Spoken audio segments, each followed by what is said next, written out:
Bismillah. Istri saya seorang notaris, saya tidak mengizinkan saya untuk mengambil pekerjaan yang berkaitan dengan bank konvensional dan pinjam-meminjam lembaga ribawi. Karena saya pernah membaca salah satu yang dilaknat Allah adalah pencatat dan saksi perjanjian riba. Apakah pemahaman dan saya sudah tepat, Ustaz? Tayyib. Dan saya kira ini mewakili sebagian dari kegelisahan teman-teman yang mungkin bisa kita diskusikan pada malam hari ini. Baik, pertama, riba itu jelas dilarang. Ayat-ayat dan hadis-hadis tentang riba itu kuat menunjukkan larangan pada pekerjaan yang dimaksudkan. Alhamdulillah. Sebentar. Hadis Muslim hadis 1402 juga 1389. Man dalla ala khairin falau ajruhu mithla ajri fa'ilihi min ghairi an yankusa min ajri syai'. Siapa yang menunjukkan, memfasilitasi, membantu pada kebaikan, dia akan mendapat pahala yang sama dengan yang mengerjakan tanpa dikurangi sedikit pun. Ya, Masya Allah. Mudah-mudahan pahala yang menghapus sama dengan menulis ya. Baik. Ya, sementara saya tidak menulis dulu, fokus ini. Tahan. Pertama, ayat-ayat dan hadis yang berbicara tentang riba, semua sepakat menuju pada satu kesimpulan yang sama. Haram riba. Ya, kalau bicara tentang riba jelas haram. Quran surah kedua misalnya Al-Baqarah ayat 275. Paling kanan sebelah atas. Quran surah kedua ayat 275. Menyerupakan orang pelaku riba dengan orang yang sedang kesurupan. Artinya ada yang salah dalam dirinya. Bukankah orang kesurupan itu banyak salahnya? Kata-katanya meracau, tindakannya kacau dan sebagainya. Itu bahasa kiasan. Seakan-akan orang riba itu banyak salah dalam dirinya. Makannya salah, gerakannya salah, macam-macamnya salah.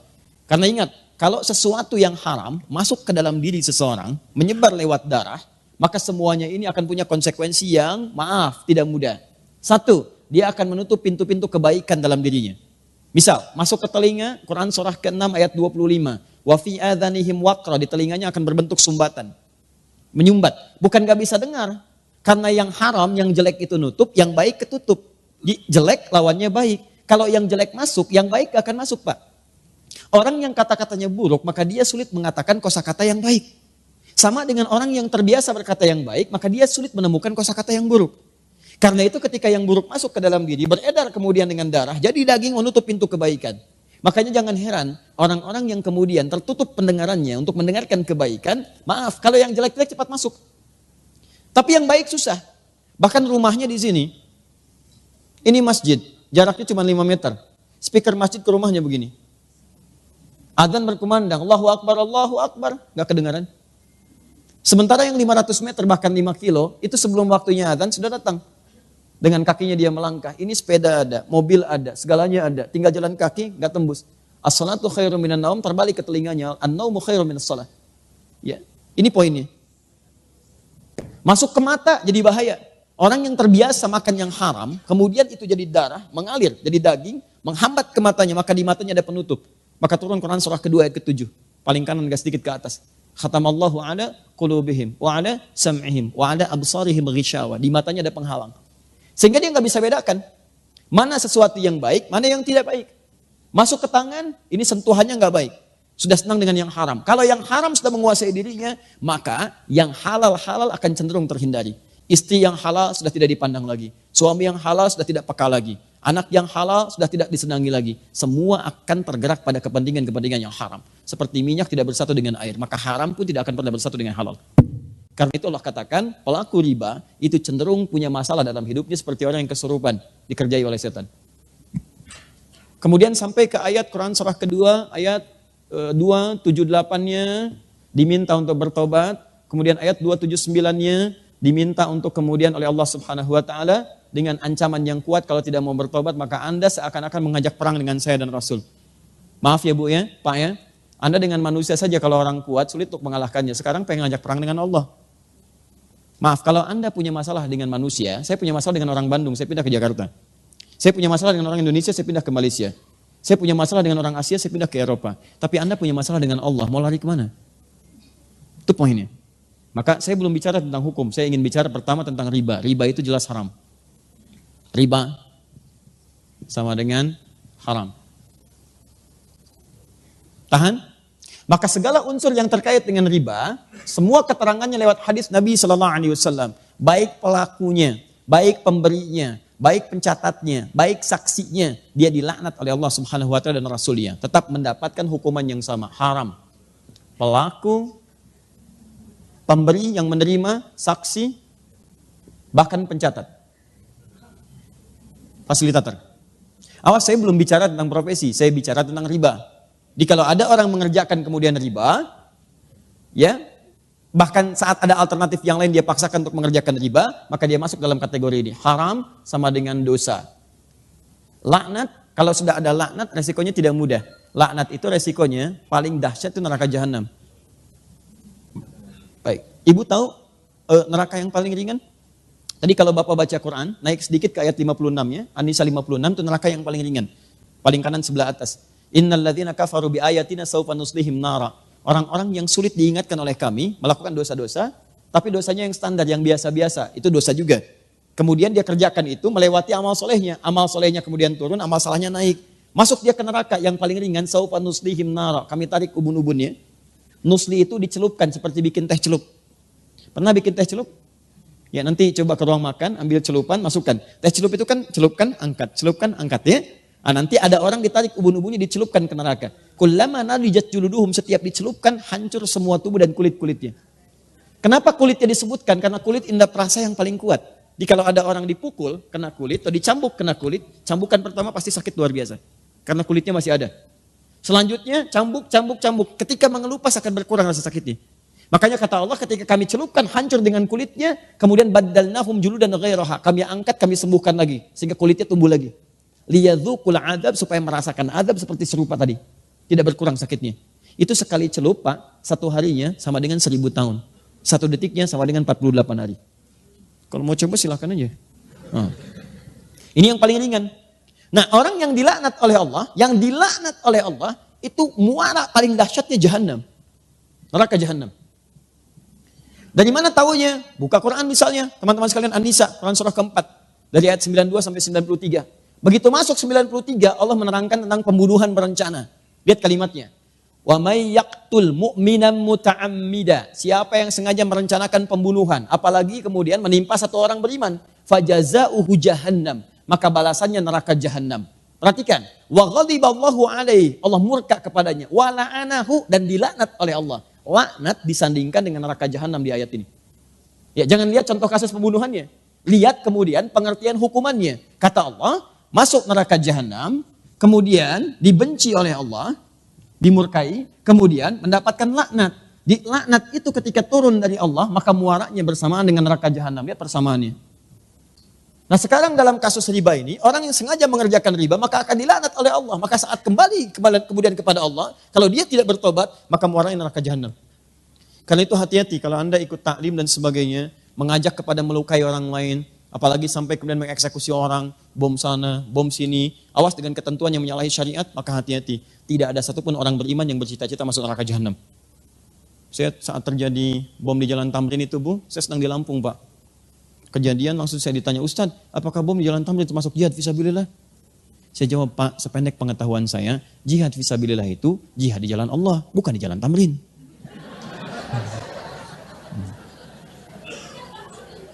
Sekarang balik sini ya.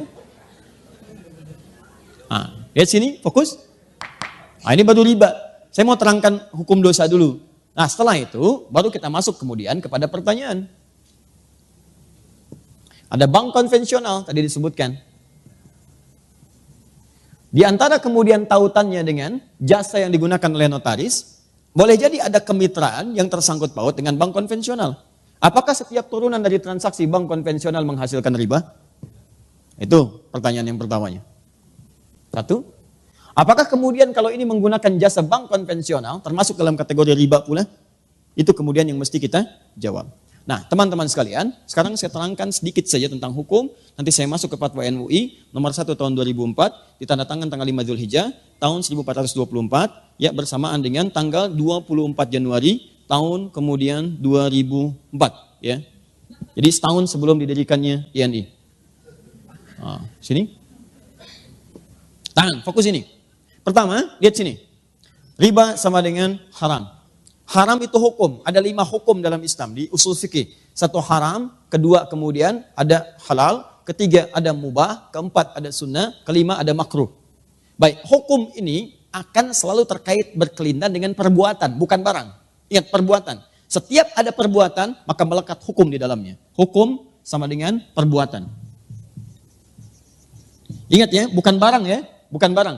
Jadi semacam istilah uang haram, sebetulnya bukan uang yang haram. Tapi perbuatan yang menjadikan uang itu sulit untuk digunakan pada aspek-aspek yang baik. Nah sekarang, kaidah selanjutnya, fokus. Perbuatan ini akan terkait berkelindan dengan sebab. Dalam usul fikih disebut dengan ilat namanya. Kaidahnya berbunyi, gak usah dihafal, yang penting paham. Al-hukmu yaduru ma'a illatihi. Al-hukmu yaduru ma'a illatihi. Hukum itu terkait dengan perbuatan yang terkait berkelindan dengan sebabnya. Apa sebab perbuatan itu yang menyebabkan ia dihukumi dengan 5 hukum tadi? Tahan. Ya, sampai sini nggak apa-apa, masih remang-remang, nggak ada masalah. Hukum terkait dengan perbuatan. Perbuatan terkait dengan sebab. Yang menyebabkan hukum turun, ini sebabnya. Apa sebab motivasi perbuatannya? Nah sebab ini cukup menarik dalam tinjauan hukum Islam. Bahkan yang pasti halalnya pun itu bisa berubah jadi haram karena sebabnya. Seperti yang haram pasti pun itu bisa berubah menjadi halal karena sebabnya. Contoh, sholat. Sholat itu halal atau haram? Sholat, bahkan wajib. Hukumnya wajib, halal bahkan wajib. Wajib dikerjakan. Tapi ternyata yang wajib ini bisa menjadi haram dikerjakan saat ada sebab tertentu yang mengiringi penunaiannya. Contoh, sholat dengan riya. Riya itu pengen dilihat orang. Orang sholat harusnya dilihat Allah. Dia sholat motivasinya pengen dilihat orang. Sebab dia sholat ke masjid itu karena pengen dilihat orang, bukan pengen sholatnya. Maka turun ayat fawailul lil musallin, celaka orang sholat, disebut celaka. Jadi Anda bayangkan, yang sholat aja ada peluang celaka, apalagi yang gak sholat. Nah siapa yang sholat ini? Bukan semua orang sholat. Alladzina hum an sholatihim sahun. Yang lalai dalam sholatnya. Siapa orang lalai ini? Alladzina hum yura'un, yang riya. Sholat yang hukumnya wajib, itu bisa berubah haram ketika dikerjakan dalam konteks riya dalam mengerjakannya. Paham? Nah, saya tanya lagi, ada hewan yang hukumnya haram. Apa diantaranya? Baik, babi. Hewan itu haram, diharamkan misalnya. Babi, hukumnya haram. Jelas haramnya. Tapi ada sebab tertentu yang menjadikan babi itu bisa berubah kemudian menjadi halal dalam sementara waktu. Bukan selamanya. Contoh, Anda misalnya ada tugas, kemudian penelitian, sampai studi banding ke Cina, daratan yang paling jauh, masuk ke wilayah yang terpencil, tiba-tiba nggak ketemu hewan yang halal. Ayam nggak ada yang mukillah, kambing nggak ada, sapi nggak ada, yang ada cuma babi. Sehari tahan, 2 hari, 3 hari sudah mulai lapar dan kelaparan. Dalam posisi demikian, apakah boleh makan babi, Bu? Tidak, besar begitu babi. Tidak bisa. Yang boleh makan daging babi, setelah itu dipotong dulu, dimasak dulu. Babi kan besar, bagaimana bisa dimakan? Ya, nah. Lihat sini, tahan, fokus ini. Jadi ambil sebagian dagingnya, kemudian dia mulai dibersihkan, dia dimasak dengan baik dan sebagainya. Dan di saat itu dia menjadi halal. Lihat, halal untuk dimakan untuk menutupi rasa lapar saja, bukan untuk dinikmati. Bukan untuk dinikmati. Ya, jadi sifatnya sementara, perhatikan baik-baik ya. Semua yang berhukum tetap ketika ada sebab tertentu pasti sementara sifatnya. Ya, ini siap, lihat baik-baik. Ini hukumnya haram. Karena ada sebab tertentu, maka dia sementara menjadi halal. Sampai hilang sebabnya itu. Begitu Anda kemudian menemukan ayam, maka babi sudah tidak halal lagi. Tinggalkan babi. Sekarang yang dimakan apa? Bukan ayam besar begitu, daging ayam yang dimakan. Ya, Anda sembelih dulu, kemudian potong itu, masak dengan baik, baru dimakan. Babi tinggalkan, maka hukum halal bagi babi pada satu yang sementara sudah tidak berlaku lagi. Sekarang maaf, sampai sini paham gak? Kalau sudah paham, pemahaman ini secara simpel saja, mari kita terapkan dalam pertanyaan tadi. Lihat baik-baik, riba jelas haramnya. Bank konvensional memuati suatu hukum yang di dalamnya mengandung unsur riba. Bunga yang telah ditetapkan sebelumnya. Kemudian dia bisa bertambah. Bahkan lebih fatal daripada jahiliyah. Saat jahiliyah itu jatuh tempo, baru kemudian kalau tidak bisa bayar bunga berlaku. Bank konvensional sebelum jatuh tempo sudah dituliskan. Sekian.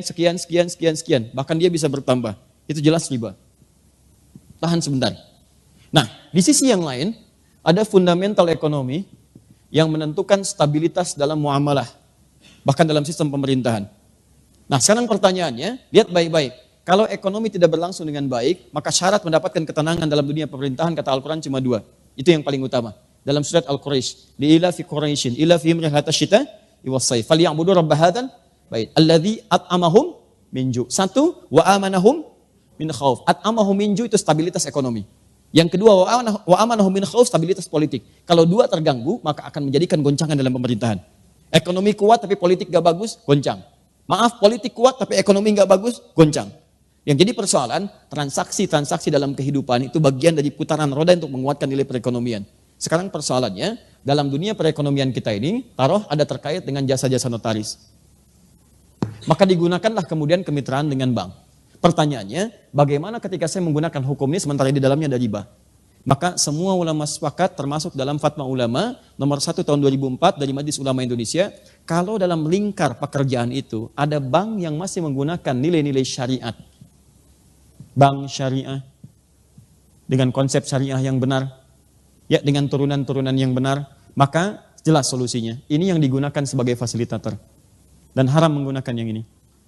Tapi kalau fungsi ini tidak bisa menjangkau nilai-nilai transaksi yang sedang dikerjakan, pekerjaan yang sedang dilakukan, yang kalau kemudian tidak difasilitasi memberikan goncangan kepada nilai ekonomi atau menyebabkan madarat yang lebih kuat, maka keputusannya kemudian dituliskan, boleh ini digunakan, boleh sekali lagi ini digunakan dengan batasan sementara sambil mencari sistem yang kuat dan tetap untuk menjembatani dan memberikan fasilitator kepada apa yang sedang dikerjakan. Jadi kalau pertanyaan cepatnya, sepanjang bisa di-cover oleh bank-bank syariah dengan hukum yang benar, maka itu kemudian yang dipilih. Tapi kalau itu tidak bisa di-cover, bahkan memberikan madarat yang lebih besar, maka Anda boleh menggunakan bank konvensional dengan tujuan menggunakan sementara sebagai jembatan untuk menyelesaikan persoalan dan untuk mencari yang lebih baik lagi ke depan. Bahkan sekarang ada formulasi yang bagus. Saya sudah bertemu dengan beberapa pejabat bank di konvensional untuk mengarahkan pada nilai-nilai syariah. Walaupun akadnya kemudian teman-teman sekalian dibentuk dengan form-form yang sifatnya konvensional. Tapi nilainya bisa ditawar di situ. Misal, ada teman-teman yang ingin membuka tempat hunian. Dia mau bikin KPR. Ya, ke bank syariah, marginnya terlampau tinggi. Di bank konvensional diberikan margin sekian. Tapi persoalannya, suku bunganya tidak tetap, dia berubah. Maka apa yang ditawarkan? Dibawalah konsep syariah dengan akad yang berbeda, tapi tidak juga merugikan kemudian konsep yang ada di bank itu. Yang telah Anda tetapkan misalnya 3% ini, bagaimana kalau dibagi dengan hukum seperti ini? Jadi bank itu tetap dapat 3% juga. Tapi kaidahnya ditukar, akadnya menggunakan akad Islam. Ya, jadi bukan mengganti jubah, bukan. Jadi poinnya adalah, ini yang kami lakukan, Anda beli dulu ini. Beli ini kami berikan kemudian nilai kesepakatannya, selama 3% tadi, kita robah dulu, akadnya jadikan sebagai penjualan. Jadi Anda terima itu, jual lagi kepada kami dengan apa yang telah Anda tetapkan tadi. Jadi dari Anda tetap 3%, tapi kemudian dirobah cara akadnya, kami membayar dengan cara yang sama. Dan tidak terjadi penambahan nanti. Ketika jatuh tempo tidak bisa bayar, konsekuensinya Anda kemudian berkomunikasi dengan teman-teman Anda, saling menutupi. Supaya kemudian tidak terjadi tambahan-tambahan yang hadir atau menjadi tuntutan dari pihak bank untuk menagihnya. Nah, maka saya kira modifikasi semacam ini bisa didiskusikan. Tapi yang terbaik adalah, kalau sekali lagi ini keputusan Fatwa Ulama Indonesia, MUI, kalau ada syariah itu yang digunakan. Kalau tidak bisa di-cover, maka konvensional diambil sebagai jembatan. Tapi yang paling besar pertanyaannya adalah, kenapa sih dari 200 juta lebih ini tidak bisa mewujudkan sistem perbankan yang baik, yang kira-kira mengakomodir kepentingan umat Islam? Kalau Malaysia bisa, kenapa Indonesia tidak? Ya kan? Saya kira, dan tidak ada yang dirugikan. Negara juga untung, masyarakat juga untung, maka salah satunya adalah hidupkanlah bank syariah itu. Dan dorong syariah itu bukan cuma nama. Saya ulang, dorong syariah bukan cuma nama. Namanya syariah misalnya, tapi menggunakan praktek ribawi yang lebih besar daripada bank konvensional, itu juga bermasalah. Paham ya? Nah, jadi kesimpulan singkatnya, dalam konteks demikian, jika ada bisa itu ditangani oleh bank syariah, maka bank syariah itu yang diutamakan. Jika tidak memungkinkan, maka boleh menggunakan kemitraan dengan bank konvensional sepanjang memahami itu sebagai wasilah, bukan sebagai tujuan.